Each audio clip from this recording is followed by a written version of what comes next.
Il était une fois dans un recoin secret de Disney, un lieu que peu de gens connaissent.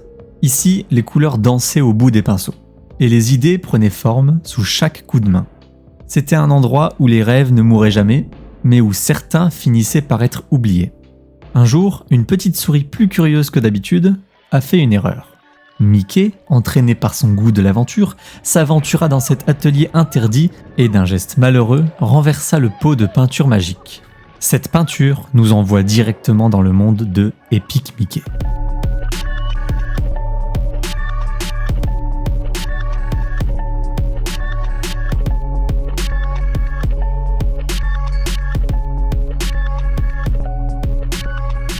Pour ceux qui ne connaissent pas, c'est un jeu qui a su toucher quelque chose de profond chez beaucoup d'entre nous.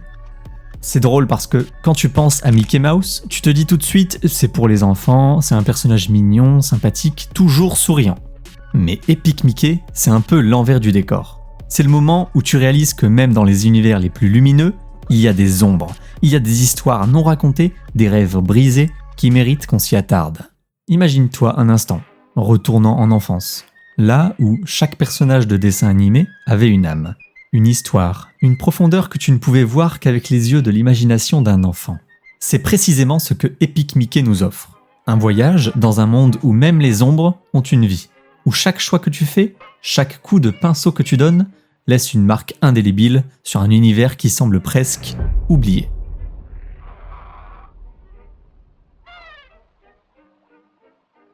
Ce jeu, il est né d'une idée presque radicale. Warren Spector, le créateur, c'est quelqu'un qu'on connaît pour des jeux plus adultes, comme Deus Ex. Quand il a annoncé qu'il allait travailler sur un jeu Mickey, beaucoup se sont dit « Attends, c'est une blague, non ?» Mais c'était tout sauf une blague. Spector, il voulait prendre ce personnage emblématique, ce symbole de l'innocence et du bonheur, et le plonger dans une histoire plus complexe, plus sombre. Tu sais, Epic Mickey, c'est vraiment une réflexion sur le passé de Disney. L'histoire du jeu se déroule dans un monde appelé le Wasteland, un endroit où vivent tous les personnages oubliés de Disney. Imagine tous ces personnages qui ont été créés, qui ont eu leur moment de gloire, et puis qui ont été relégués dans l'ombre, laissés de côté. Et là, tu as Mickey qui, par accident, se retrouve dans ce monde. C'est un peu comme s'il découvrait un vieux grenier rempli de souvenirs poussiéreux, de jouets cassés, d'histoires qu'on a préféré oublier. Dès que tu allumes le jeu pour la première fois, tu es happé par cette ambiance sombre mais étrangement familière, comme une vieille photographie qui te ramène à des souvenirs que tu n'es même pas sûr d'avoir vécus. On incarne Mickey Mouse, pas le Mickey des cartoons lumineux et joyeux que tu connais. Non, ici Mickey est plongé dans une aventure bien plus complexe, dans un monde où tout est en ruine, où les couleurs s'effacent et où des personnages que tu as peut-être oubliés depuis longtemps errent comme des spectres à la recherche de quelque chose, peut-être d'une raison d'exister. Ce monde, le Wasteland, ou Terre des Désolations, c'est un lieu créé par le sorcier Yen Sid, le même Yen Sid du vieux film Disney Fantasia. Ici, Mickey est un étranger, mais aussi une figure de rédemption. Il est en fait à l'origine de tout ce chaos. Un jour, par pure curiosité et un brin d'insouciance, Mickey renverse un flacon de peinture magique et crée sans le savoir l'encre qui donne naissance au fantôme noir, une créature sombre et tourmentée qui détruit tout sur son passage. Tu vois, quand le jeu est sorti, beaucoup de gens ont été surpris. Ils s'attendaient peut-être à un jeu léger, pour les enfants, mais ce qu'ils ont trouvé, c'est quelque chose de beaucoup plus profond. Et ça a touché une corde sensible. Il y a eu des joueurs qui ont reconnu dans le Wasteland des attractions qu'ils avaient vues étant enfants, qui avaient disparu avec le temps. Ça les a ramenés en arrière à une époque où tout semblait plus simple, plus magique. C'est pour ça que Epic Mickey reste gravé dans la mémoire de beaucoup. Il ne s'agit pas seulement d'un jeu, mais d'un voyage dans le temps. Une exploration de la mémoire, de ce qu'on choisit de conserver et de ce qu'on laisse derrière nous. Il y a par exemple une anecdote qui m'a toujours frappé à propos de ce jeu. L'un des personnages centraux, c'est Oswald le lapin chanceux. Oswald, c'est un personnage qui a été créé avant Mickey par Walt Disney lui-même, mais qui a été perdu à cause de problèmes de droit avec Universal. Pendant des décennies, il a été oublié, éclipsé par la popularité de Mickey. Le jeu Epic Mickey le ramène à la vie, et c'est là que l'histoire devient poignante. C'est une histoire de rédemption, de reconquête. Oswald, il a un peu cette amertume, cette jalousie envers Mickey.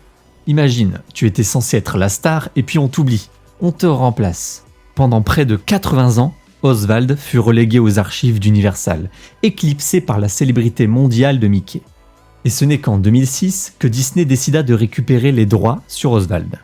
Imagine un instant être Mickey Mouse. Tu es l'icône, la star, celui que tout le monde reconnaît. Mais derrière ce sourire, est-ce que tu sais vraiment qui tu es ? Dans Epic Mickey, c'est comme si Mickey partait à la recherche de lui-même, de cette partie de lui qu'il a perdue en chemin, au milieu de la gloire et les paillettes. Parfois, on se perd dans ce que les autres attendent de nous, et on oublie qui on est vraiment. Ce voyage dans le Wasteland, c'est comme fouiller dans les recoins de ton esprit, là où se cachent les souvenirs que tu as laissés de côté, les rêves que tu n'as pas réalisés. Et ce qui est fascinant, c'est le mécanisme de choix qui te permet de décider de comment tu veux interagir avec ce monde. Tu as un pinceau magique avec 2 options, la peinture ou le dissolvant. Peindre, c'est réparer, c'est redonner de la couleur, de l'amour, de l'espoir. Alors que dissoudre, c'est effacer, oublier, c'est blesser. Chaque choix a des conséquences.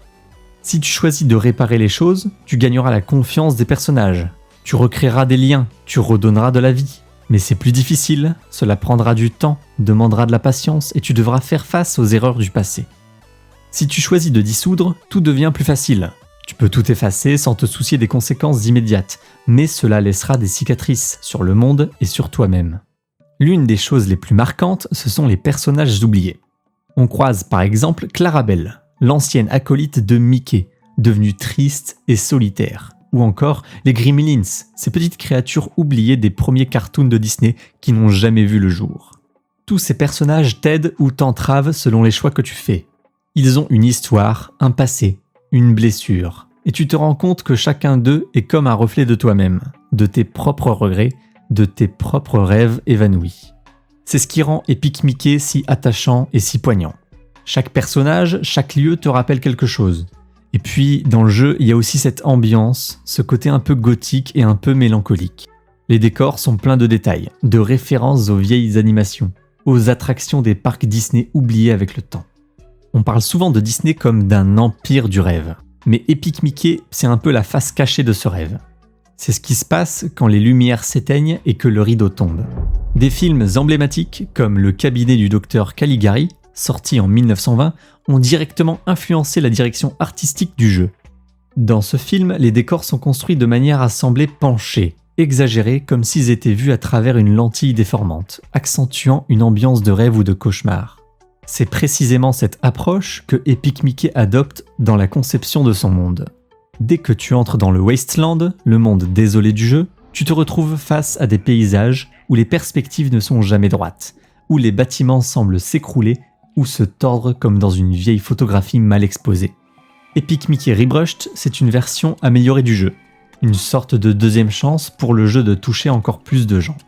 Quand tu y penses, c'est comme l'histoire du jeu lui-même, une nouvelle opportunité de se montrer sous son meilleur jour, de corriger les erreurs du passé, d'ajouter des détails qui avaient été oubliés ou négligés. Et ce qui est marquant avec cette saga, c'est qu'elle parle directement à notre nostalgie, à cette part de nous qui se souvient des après-midi passés devant les dessins animés, à cette époque où on croyait encore à la magie sans réserve. Mais en même temps, elle ne nous prend pas pour des enfants naïfs. Elle nous rappelle que derrière chaque conte de fées, il y a des moments difficiles, des décisions complexes et des sacrifices. Ce jeu nous montre que même les héros ont leur part d'ombre, et que c'est justement ce qui les rend humains, ce qui les rend réels. Comme le disait si bien Louis Aragon, il n'y a pas de lumière sans ombre. Et c'est peut-être la leçon la plus forte de Epic Mickey. C'est dans l'ombre que tu découvres ce qui est vraiment important, ce qui mérite d'être sauvé et ce qui peut encore briller. Alors oui, Epic Mickey, c'est plus qu'un simple jeu. C'est une leçon de vie, une invitation à regarder au-delà des apparences, à voir la beauté même dans les choses qu'on a oubliées, et à se souvenir que tout ce qu'on fait laisse une trace, une marque aussi petite soit-elle. C'est un peu comme nous, avec nos choix quotidiens, nos actions, nos erreurs et nos réussites. On construit notre propre wasteland, mais on a aussi le pouvoir d'en faire quelque chose de beau, de marquant. Et toi, quel choix ferais-tu ? Dissoudre ou réparer ? Effacer ou recolorer ? Si ça vous a donné envie de redécouvrir ce monde ou si vous êtes curieux de le voir sous un autre angle, rejoignez-moi sur Twitch. On y joue ensemble, on explore chaque recoin et surtout, on partage ces moments qui font de Epic Mickey une œuvre unique. Parce que finalement, ces histoires, elles prennent vraiment sens quand on les vit ensemble. Alors je vous attends sur Twitch, ça va être épique.